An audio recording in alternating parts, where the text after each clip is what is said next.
अध्यक्ष महोदय, आदरणीय सदस्य का एक प्रश्न मूल प्रश्न में है, वो उसमें उन्होंने शुरू किया क्या एनटीए पार्लियामेंट को अकाउंटेबल है कि नहीं है। अध्यक्ष महोदय, आपने प्रश्न को पूछने का अनुमति दिया, मैं उत्तर दे रहा हूँ, यही तो पार्लियामेंट्री अकाउंटेबिलिटी है। इसलिए तो बिल्कुल एनटीए विभिन्न स्तर पे पार्लियामेंट के पास अकाउंटेबल है। दूसरी बात, एनईपी ने धीरे धीरे देश की विद्यार्थियों के अंदर परीक्षा की सुधार के लिए, परीक्षा की गुणवत्ता बढ़ाने के लिए एनटीए कई प्रकार की परीक्षाओं को विशेष करके विद्यार्थियों के लिए ले, इसकी सुझाव दिया था।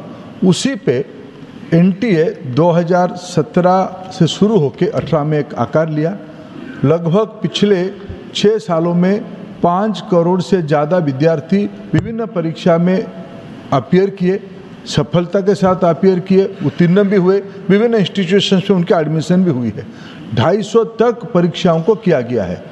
ये बात जो एक मैं आपकी अनुमति से सदन के सामने उसको रखना चाहूँगा।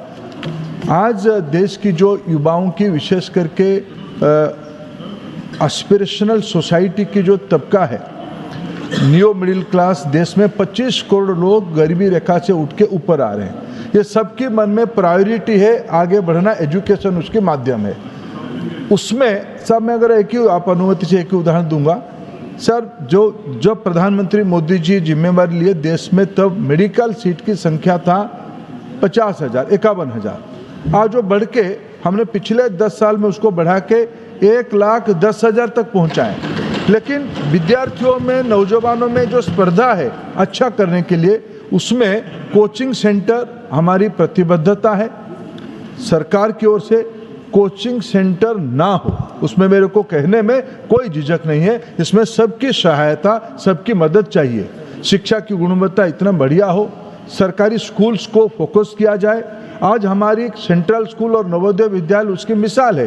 अनेकों राज्यों में अच्छे पढ़ाई के कनाब की राज्य, पिछले दिनों में हाउस में तर्क उठी सीकर में क्यों अच्छा किया। अध्यक्ष जी, मैं बाद में जाके सीकर की कुछ सामाजिक नेताओं के सामाजिक व्यक्तित्वों को बात किया। सर, सीकर आप मेरे से ज़्यादा जानोगे, पुराने समय से सीकर पढ़ाई लिखाई का एक केंद्र रहा है। ऐसे अनेकों स्टेट बोर्ड में आधारित अनेक केंद्र है जहाँ पढ़ाई की अच्छा प्रायोरिटी है। धीरे धीरे हम सबकी सहमति बनाते हुए ये कोचिंग सेंटर की दुनिया से देश के विद्यार्थियों को बाहर लाना पड़ेगा, कानूनी तरीके से लाना पड़ेगा, सामाजिक तरीके से लाना पड़ेगा। हमें उसमें सबकी सहयोग चाहिए।